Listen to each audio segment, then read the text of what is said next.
Hope you're having a great night. This is Tucker Carlson tonight. I'm Brian Kilmeade, lucky enough to be filling in for Tucker. Now, tonight, we're taking you inside the FBI director, or the former FBI director, Jim Comey's famed memos about his private interactions with President Trump. You know, he liked to write things down. Plus, reports that the Justice Department's watchdog, the Inspector General, is probing the Comey memos for, get this, releasing classified information. That was speculated for a while, wasn't it? We have live team coverage. But first, good breaking news here.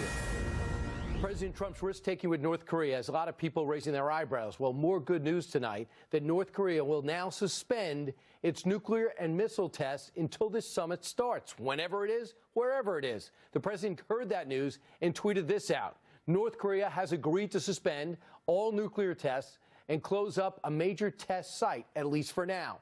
A good sign and good news for North Korea and the world. Big progress, exclamation point if you're listening on satellite radio. Look forward to our summit. Now, Fox's Trace Gallagher heard this news and said, I'm sticking around. I'm going to help you with the show, Brian. So, Trace, tell us what's going on. This is more good news. I'm not, high-fiving yet, but this is some good signs.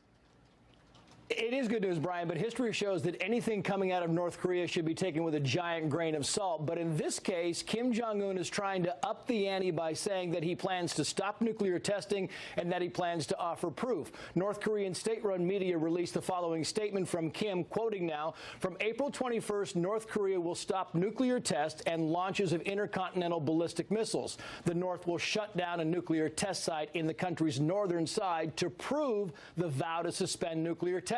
Going on to say that a nuclear test center, quote, will be discarded in order to ensure the transparency of the nuclear test suspension. Now, the statement makes no mention of North Korea abandoning its existing missiles and nuclear weapons, so there is, of course, room for skepticism. But remember, Kim Jong-un has not tested a missile since November, and at that time he was embroiled in this name-calling game of chicken with President Trump.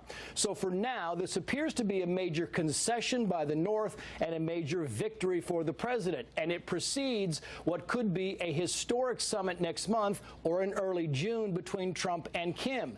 It also comes one day after North Korea dropped its demand that U.S. troops leave the Korean peninsula.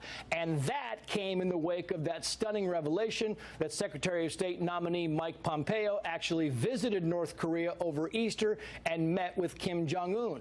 Experts point out this is also an indication that sanctions have had a crippling impact on the North, and even Kim Jong-un now says that he wants to focus on his economy and focus on his people. We'll see. Brian. Yeah, I mean, we've down this road before, but never quite like this. Trace Gallagher, thanks so much. And keep in mind, too, North Korea and South Korea are going to have a summit week. They're going to talk about officially ending the Korean War. Now back to tonight's other big